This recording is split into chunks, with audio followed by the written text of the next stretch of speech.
Meu amigo e minha amiga concurseira, seja muito bem-vindo ao nosso canal Direito para Concursos. Hoje trataremos mais uma aula de processo penal a respeito de citações e intimações em processo penal. Trataremos do artigo 364 até o 372. Se você ainda não for inscrito no nosso canal, inscreva-se, aproveite agora o momento, curta também o vídeo já e também deixe o seu comentário para que possamos tratar qualquer tipo de elogio, crítica ou sugestão, tá? Muito obrigado e acompanhe a nossa aula.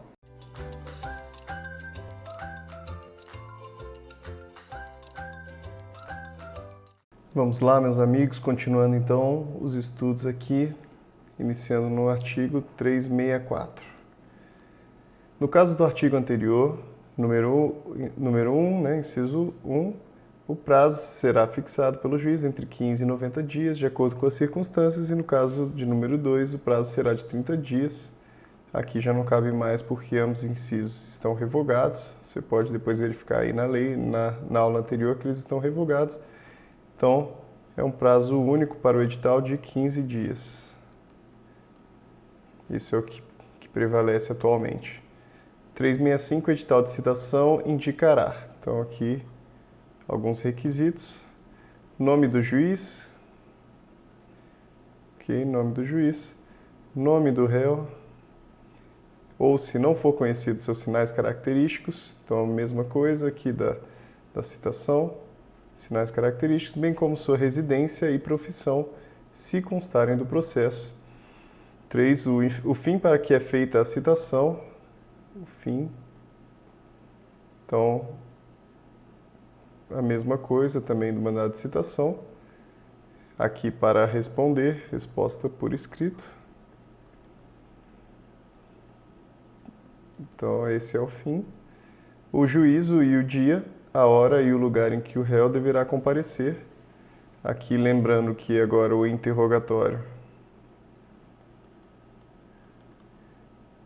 ele foi para o fim da instrução. O prazo que será contado do dia da publicação do edital na imprensa, se houver, ou da sua afixação. Então, prazo que será contado do dia da publicação do edital na imprensa. Aqui, se não houver imprensa, ele pode ser feito no próprio fórum. É possível que seja feita essa publicação no fórum. Se houver, ou da sua afixação no fórum. Tá bom? Vamos lá. Parágrafo único. O edital será fixado à porta do edifício onde funcionar o juízo, fórum, e será publicado pela imprensa onde houver, devendo a afixação ser certificada pelo oficial que a tiver feito e a publicação provada por exemplar do jornal ou certidão do escrivão, da qual conste a página do jornal com a data da publicação. Então, na parte de trás ali daquela publicação, o escrivão vai lá e coloca certifico que foi publicado na data tal. E já cumpre o parágrafo único aqui.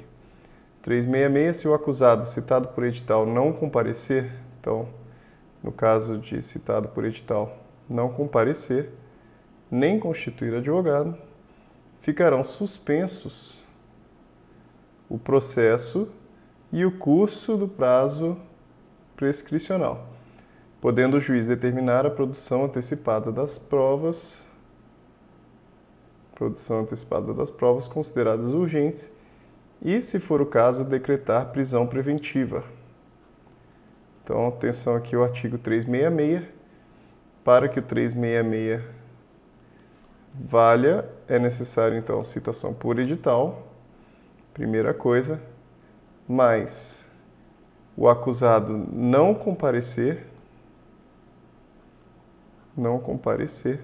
Lembrando que o edital é uma citação, a citação por edital é uma citação ficta, isso é, presume-se que a pessoa vai tomar conhecimento daquilo, no entanto, ela não toma conhecimento de uma forma direta, de uma forma real, como a citação por meio do oficial de justiça.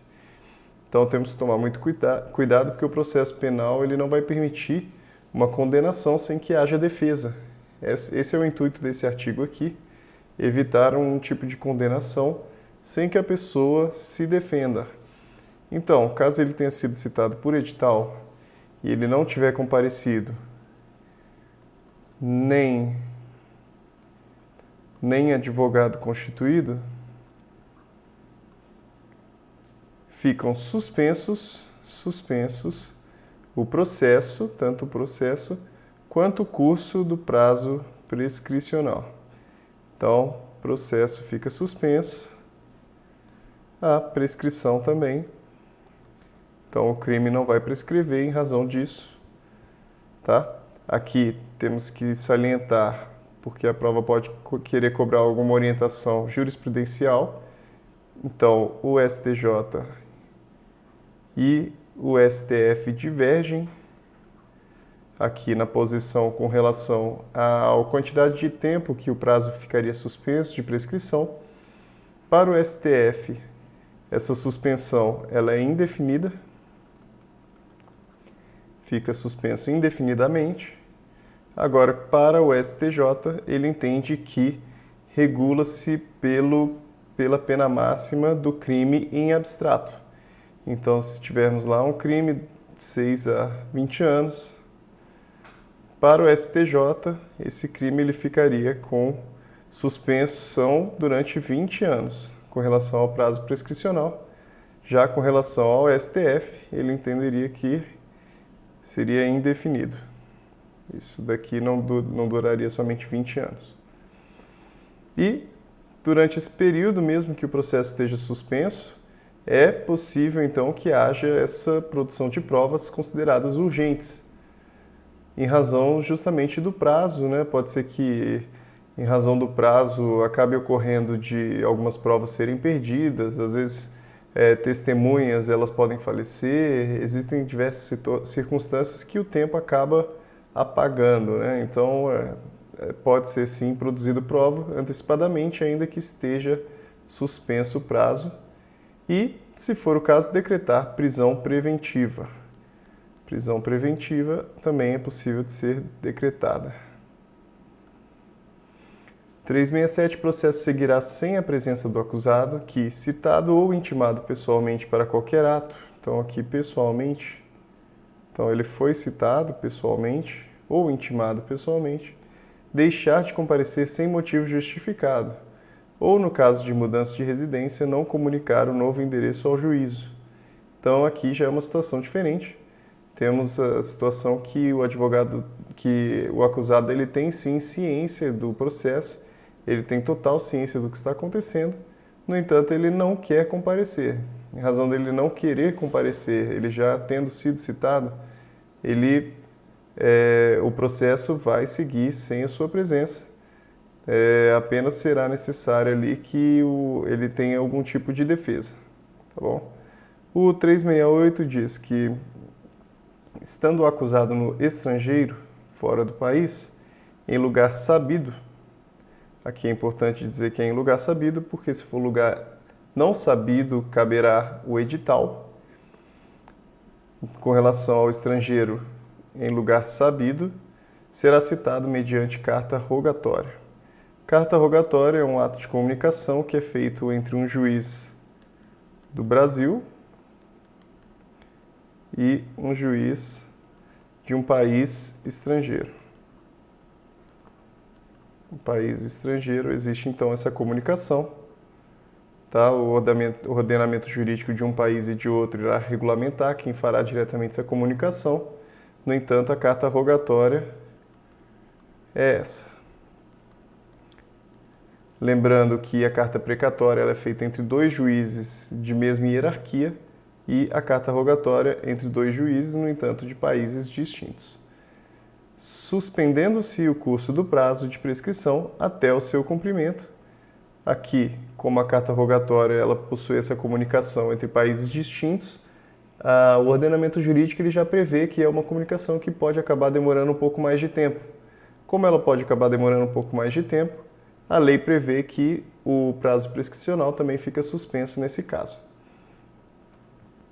369. As citações que houverem de ser feitas em legações estrangeiras serão efetuadas mediante carta rogatória.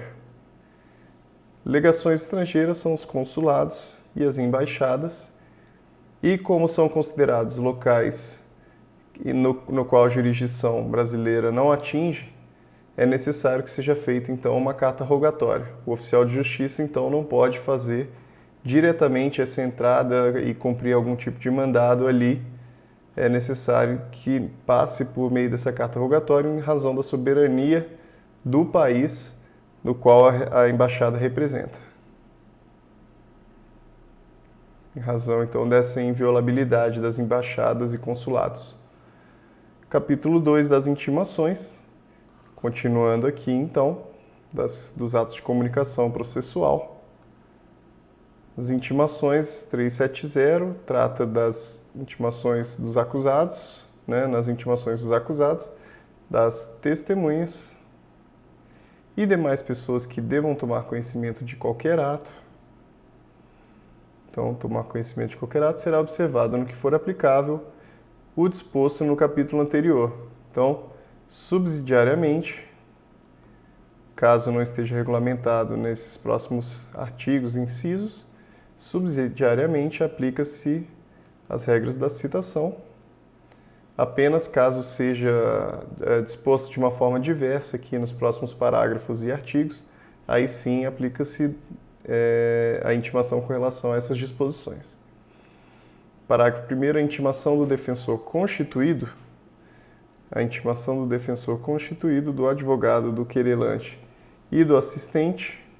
Então, defensor constituído, do advogado do querelante e do assistente, far-se-á por publicação no órgão incumbido da publicidade dos atos judiciais da comarca, incluindo, sob pena de nulidade, o nome do acusado, até para que o advogado possa se orientar, saber qual processo que está tratando. É necessário ali que seja publicado o nome do acusado. Percebam aqui que, com relação à intimação, existe uma disposição específica diferente da citação. A citação, nós vamos lembrar lá que ela é prevista principalmente com relação ao oficial de justiça, a regra é o oficial de justiça. Aqui, com relação à intimação, como já existe essa obrigatoriedade de defensor constituído, lembrando que a intimação ele não é aquele primeiro ato para chamar o acusado. Aqui na intimação nós temos que o processo já possui a sua relação processual constituída, isso é, nós já temos ali o acusado e o acusador, e em razão de o acusado já ter constituído um defensor, é possível que a intimação dele seja feita por meio de publicação. Por meio de publicação em diário, por meio de publicação nos atos judiciais. Somente é necessário, então, que haja pelo menos esse nome do acusado para que o advogado saiba a respeito de que processo que está tratando. Caso não haja órgão de publicação dos atos judiciais na comarca, a intimação far-se-á diretamente pelo escrivão, por mandado ou via postal com comprovante de recebimento, ou por qualquer outro meio idôneo. Aqui nesse parágrafo, então, ele permite que, primeiramente, seja a intimação feita diretamente pelo escrivão, ou por mandado, ou via postal, com comprovante de recebimento, ou por qualquer outro meio idôneo. Então, aqui ele permite que seja feito até mesmo pelos correios. Essa daqui seria uma exceção com relação ao parágrafo 1º, que é a regra. Caso seja necessário que seja feita a intimação de alguma outra forma, então o parágrafo 2º permite, faz com que esse tipo de intimação seja legal. A intimação pessoal feita pelo escrivão dispensará a aplicação a que alude o parágrafo 1º. O parágrafo 1º é esse daqui, que trata da publicação. Então, aqui, se for uma intimação pessoal feita pelo escrivão, não é necessário, então, que seja feita essa publicação.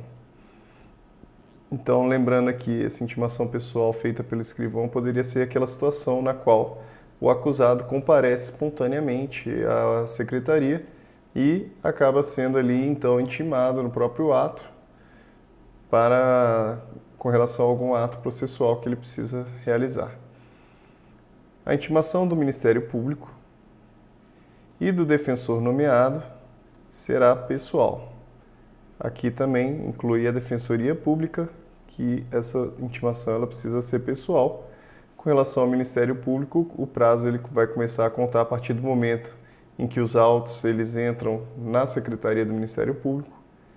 Então, não começa a contar a partir do ciente do Ministério Público, mas sim do momento em que os autos entram ali na secretaria dele. Então, é importante aqui, tratando de uma intimação pessoal, com relação ao Ministério Público e defensor nomeado. Então, tomar cuidado aqui com essa disposição, já que a regra aqui com relação à intimação, ela acaba sendo distinta, né? Ela acaba sendo distinta porque, em regra, ela é feita pelo meio eletrônico. Aqui é porque, em razão da quantidade de processos que o Ministério Público possui, quantidade de processos que o defensor nomeado, ele acaba, às vezes, tendo outros processos, outras coisas, poderia passar batido um processo desses. Então, a lei exige que seja pessoal essa intimação. Atualmente, como a maioria dos processos já é eletrônico, ele possui ali uma disposição específica no momento que está ali manuseando o processo. Existe uma possibilidade de intimar pessoalmente ali pelo próprio sistema.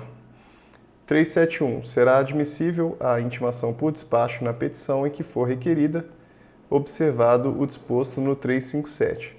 Aqui temos a situação na qual o advogado ele compulsando os autos, né, mexendo ali nos autos, ele verifica que existe um despacho determinando a intimação e ali, como ele possui conhecimento desse despacho, ele já declara o seu ciente no próprio processo e já presume-se que ele foi, então, intimado. É isso que 371 está dizendo. 372, adiada por qualquer motivo a instrução criminal.